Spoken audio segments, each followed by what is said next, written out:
¿Cómo estás llevando estos días de cuarentena tan particulares, este momento tan particular del mundo? Y depende del momento en que me lo pregunte, porque ahora que estoy conversando con usted estoy bien. Hay momentos en los cuales supongo que nos pasa a todos, depende de la hora, depende del día, depende de cuáles sean las condiciones de contorno. Es decir, no creo que sea uniforme. Yo estoy dentro de mi casa desde el 10 de marzo, estuve los primeros 10 días eh, en Nueva York, y yo voy a Nueva York un mes por medio, una vez sí, una vez no, y alrededor de 2 semanas.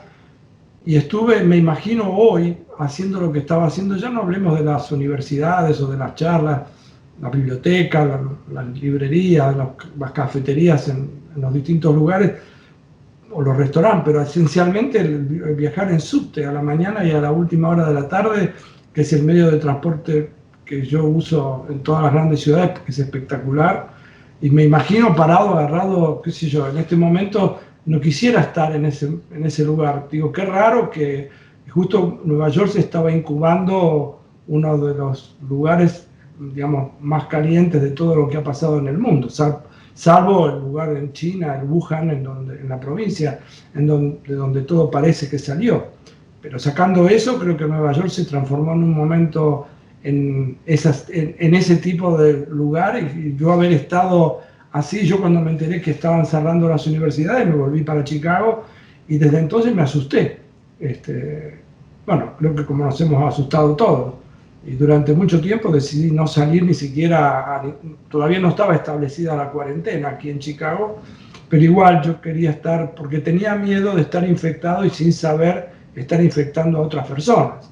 Porque como no hay posibilidades, así como no hay en la Argentina, tampoco hay en Estados Unidos posibilidades de testearse, porque sería bárbaro poder saber, ¿no? Si uno tuviera la alternativa de saber, bueno, estoy positivo, qué sé yo, en función de eso después tomar una determinación. Pero al no saberlo, uno puede estar infectado y estar asintomático y simultáneamente estar contagiando a los de alrededor. Qué sé yo no quisiera, ya no hablemos gente de mi familia, pero no salir a la calle y estar sin saber, bueno, lo que nos pasa a todos. Así que le di una respuesta larguísima en lugar de decirle, estoy igual que todos, qué sé yo. Y digamos, hemos visto imágenes que por ahí están recortadas, ¿no? Que llegan desde Estados Unidos, de algunos sectores que no están muy conformes, que podríamos llamar rompecuarentenas. Bueno, aquí estamos bastante sorprendidos porque afortunadamente la cosa ha ido en términos generales en Argentina bastante bien dentro del éxito relativo que se puede tener. Ahí, digamos, hay presión social para que se termine la cuarentena, va por estados. ¿Cuál es la situación? Incluso teniendo en cuenta lo que dice Trump, ¿no? Bueno, sí, eso es algo no menor lo que dice Trump. La diferencia que hay, bueno, hay muchas diferencias entre Estados Unidos y la Argentina, pero respecto a esto, creo que hay una gran diferencia, y es que en la Argentina Alberto Fernández tomó una medida, digamos, que yo se lo dije a él y lo sigo pensando, que es una medida de un gran estadista. O sea, digamos, haber tomado la decisión de cerrar, digamos, un poco como dice Jorge Aliaga, la llave del oleoducto y cerrar, cuando no era visible, que digamos, todavía no estaba claro, porque cuando empieza a haber mucha gente en los hospitales, cuando uno empieza a notar de que hay una presión, de que algo sucede, porque hay mucha gente en terapia intensiva, mucha gente que se muere, entonces hay una presión social para cerrar. Pero Alberto Fernández tomó una decisión antes, o sea, antes de que se visibilizara lo que se está viendo inclusive hoy, cerrando las fronteras, pidiendo que la gente que entrara tuviera una cuarentena obligatoria de 14 días, o sea, una cantidad de medidas que fueron las que permitieron que la Argentina se diferenciara del resto de lo que sucede inclusive en Sudamérica. Ni hablar Brasil, que tiene un presidente, digamos, que al estilo de lo que pasa en Estados Unidos. Entonces la diferencia está en que el gobierno argentino tomó una medida federal que involucra a todas las provincias. Y Trump, acá se juegan un montón de cosas políticas, porque Trump quiere, más allá de todas, a mí me produce sorpresa de que él pueda hacer, Estados Unidos tiene gente que piensa como él, que son más capaces que él como para ocupar la presidencia. O sea, no hace falta ser como él, que parece un troglodita, qué sé yo, no parece una persona normal, aún pensando lo que piensa. aún siendo racista, misógino, todo lo que es Trump, pero Estados Unidos tiene otra gente que estaría más capacitada para ocupar ese lugar. Pero él se juega las elecciones dentro de 6 meses y él siempre hizo hincapié en lo que la economía le había dado, lo cual es cierto.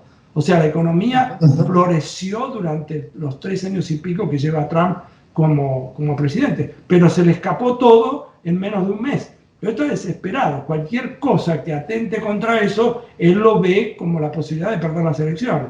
Entonces se ha diferenciado como cada estado, cada gobernador toma sus decisiones personales o más que nada estatales. Y bueno, entonces es un problema. California, que es casi como una Argentina, que tiene 40 millones de personas, y Nueva York, que tiene 19, e Illinois, donde estoy yo, y Massachusetts, y Nueva Jersey, que son todos estados con gobernadores demócratas. Y hay otros que están en la parte más central, más en el corazón de Estados Unidos, las zonas rurales, ahí hay más gobernadores republicanos, la parte roja contra la parte azul. Entonces es diferente porque los que pujan, esto no significa de que no pujen también en Chicago, o sea, republicanos en todos lados, pero lo que no entiendo es por qué, digamos, pareciera como que hay una diferenciación política. O sea, en Argentina se entendió claramente, lo entendió Rodríguez Larreta. Él no puede aislarse y hacer una cuestión política en este momento, porque morirse van a morir todos, ¿no? El virus no te mide, no te pide, vos que sos kirchnerista, sos fernandista, sos macrista, qué sé yo. Atravesó todo, nos quitó a todos cualquier tipo de credencial, no importa cuánto dinero hay en la cuenta bancaria. Y bueno, protejámonos, y esto como no hay ni vacuna ni tratamiento, lo único que nos queda es por ahora protegernos de esta manera, en cuarentena. Adrián, me gustaría conocer su opinión, porque yo sé que ahora es todo ensayo y error y a veces es un poco temerario tratar de pensar ya o resolver ya qué va a pasar. Digamos, más o menos tenemos claro que la pandemia lo está cambiando todo, es probablemente la mayor pandemia del último siglo. No sabemos hacia dónde va a ir y quizás se esté resolviendo en este momento, ¿no? La orientación hacia qué lugar. Sí estamos viendo que hay un rol muy importante en distintos lugares del mundo del Estado, ¿no? Que hubo olvido, que hubo retiro del Estado en materia de salud, por ejemplo, infraestructura, y que ahora el Estado tiene que hacer rápido muchos hospitales, contratar gente nueva. Bueno, pero hay una disputa, ¿no? Porque en algún momento nosotros queremos volver a la normalidad, pero la normalidad de darnos un abrazo, de salir a la calle, de recuperar ciertas libertades individuales. Ahora, hay otra cosa que es la normalidad de la que veníamos. Leía a Noemi Klein que habla de que la normalidad era la crisis, ¿no? Y que siempre después de una crisis hay un sistema que intenta dar una respuesta en general para concentrar riqueza y para lograr más poder. ¿Para dónde usted cree que dentro de los momentos en donde es optimista y piensa la pandemia en su casa día a día, va a salir disparado del mundo? Y esa es una pregunta, a mí me gustaría poder contestársela y aparte después de contestársela estar de acuerdo con lo que le dije, porque y sí, porque me pasa muchas veces, como esto está pasando, siempre lo vivo como si estuviéramos en gerundio, como que las cosas están pasando todo el tiempo y lo que pienso ahora no lo pensaba antes. Ayer yo tenía una charla privada privada, somos amigos, con Jorge Aliaga y Alberto Kornblit, y les decía, ¿qué es lo que ustedes creían hace un mes, por ejemplo, que se ve ahora disputado y que ahora dicen, ¿cómo pensaba tal cosa? Y más allá de las respuestas, yo me doy cuenta que a usted le debe pasar y quienes están mirando esto, uno cree, voy a poner algunos ejemplos, yo creía que las personas que habían tenido el virus y lo habían superado, los anticuerpos pasaban lo mismo que con la sarampión o con las varicelas, qué sé yo, que uno tiene una enfermedad, de las enfermedades contagiosas para las cuales nos vacunamos, pero si uno la tenía, chao, después ya estaba inmunizado. Y eso no es cierto. Yo creía que las personas que tuvieron, no es cierto, no es cierto seguro. A lo mejor es cierto en algunos casos, pero sabemos tan poco que por ahí no es cierto. En forma genérica no es cierto. Por otro lado, yo creía que las personas que habían tenido el virus y que lo habían superado, entonces tenían los anticuerpos por lo menos, ya no sé si para no contagiarse otra vez, pero que tenían anticuerpos que los iban a proteger aunque sea con esta cepa. Pero eso tampoco es cierto. O sea, yo conozco particular y privadamente, digamos, muy cercano, digamos, no es de mi familia, pero es como si lo fuera, digamos, de alguien que tuvo el virus, se recuperó en la Argentina, estuvo los 15 días en el Malbrán, estuvo 15 días en cuarentena extra, sin poder ver a su señora y a su hijito, que justo cumplió 2 años, salió y él quería donar sangre, pensando que él tenía los anticuerpos para que pudieran usar su plasma. Y resulta que no le pudieron encontrar anticuerpos. Entonces eso también, ¿cómo puede ser? O sea, entonces quiere decir que la cantidad de anticuerpos en algún momento los tuvo que haber tenido. Ahora no tiene la cantidad suficiente. O sea, qué poco sabemos. O sea, el otro día, yo también se lo comentaba a mucha gente que tiene acceso, como en Estados Unidos es como estar viendo lo que la Argentina va a vivir en el futuro, aunque sea por una cuestión ya geográfica y del cambio de estaciones. Acá ahora, a pesar de que en Chicago estuvo nevando hace 2 días, estamos muy entrada a la primavera. La Argentina está yendo hacia el invierno. Eso cambia las condiciones. Entonces, para contestar un poco mejor su pregunta, si no hay vacuna, porque si llegara a haber una vacuna, que yo no creo que haya vacuna este año, simplemente porque es algo que logremos que haya días de media hora, hay que cubrir con cierto tiempo, hay que darle las distintas fases, hay que probar que cualquier potencial vacuna no esté lesionando o vulnerando a otra persona para otro lugar. Uno no le puede dar una droga a una cualquiera, esto uno lo sabe en la vida cotidiana, hay que probar, y una vez que uno logró eso de saber que no está lastimando a la persona, después hay que hacer pruebas dándole a algunas personas sí, a otras personas uno le da placebo, y tiene que esperar. Entonces, una vacuna, por más que logremos atravesarle a todos los protocolos, ojalá que haya. No creo que la haya este año. Entonces, si no hay vacuna y si no hay tratamiento, yo, por ejemplo, no me imagino viajando a la Argentina y metiéndome en un avión 14 horas. Pero no me imagino yendo a un restaurante. No quiero, yo tengo 71 años, tengo un montón de condiciones. Entonces, la normalidad, ¿cuál es la normalidad? No me imagino yendo a la cancha. O sea, hay ciertas cosas que no creo que pueda volver a hacer, por lo menos por ahora. Si no hay vacuna, no las voy a hacer. Ahora también, por otro lado, ¿cómo va a ser la sociedad? Porque por ahora el virus nos atravesó a todos, independientemente de las cuestiones sociales, económicas, etc. Pero, por ejemplo, si ayer en la Villa 31, por ejemplo, uno le puede decir a la gente, usted se tiene que quedar en cuarentena. Bueno, yo me quedo en cuarentena. Me dice, hay que lavarse las manos, pero yo tengo agua corriente. Entonces, un grupo de personas que quiere, le damos de comer, perfecto, pero vos le decís que se lave la mano y si no tienen agua al corriente, ¿cómo se lava la mano? Entonces yo no entiendo cómo esa no es la prioridad número 1, tiene que ser la prioridad número 0. Nosotros necesitamos por lo menos brindar las condiciones por una cuestión de generosidad elemental, de solidaridad elemental. No entiendo, es como la casa se está incendiando y uno está mirando televisión y dice, ¿no sé que este canal se ve con lluvia? Bueno, que sí, por favor, ya mismo resolvamos el problema del agua. Teníamos que resolver el problema de la comida, necesitamos resolver las condiciones de higiene mínimas. Si no, estamos condenando entonces a que grupos de personas de la sociedad, entonces sí va a haber una diferencia entre los que tenemos, privilegiados como yo, que tenemos, y otros que no. Y eso es inaceptable. Entonces, no sé para qué lado vamos, pero seguro que sea para el lado donde vayamos, no podemos no atender hoy con urgencia las necesidades de aquellos que son los más vulnerables. Y pasa en Argentina, pasa acá también, porque acá en Chicago, por ejemplo, los mayores afectados son las personas de raza negra, o son los latinos, o son los asiáticos.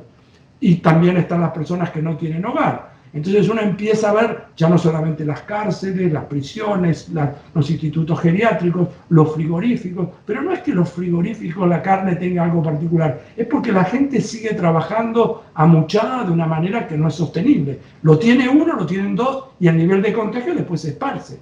Y lo mismo empieza a pasar ahora con la agricultura en Estados Unidos. Entonces hay muchos factores para analizar. Sin vacuna, sin tratamiento, ¿cuál va a ser el futuro? Ojalá que sea mejor que el que había antes, para abrazarnos con más ganas. Una última le quiero hacer, Adrián, respecto de esto, porque hay, por ejemplo, en Argentina y en otro lugar del mundo un debate respecto de si las grandes fortunas, no respecto de una reforma tributaria integral, sino respecto de si las grandes fortunas por única vez pueden, digamos, aportar, sobre todo en los lugares en donde los recursos escasean, ¿no? Bueno, y hay un pataleo muy importante y me parece que es un momento donde también se está dirimiendo si logran cambiar la cabeza aún en un momento de pandemia o no, esos sectores que tienen espalda, ¿no? Que tienen la espalda que el resto no tiene.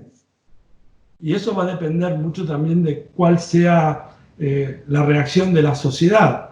De hecho, a mí me parece hasta curioso y me alegra, históricamente en la Argentina, pero también en el resto del mundo, un poco menos, pero en la Argentina siempre hubo una negación respecto de la ciencia.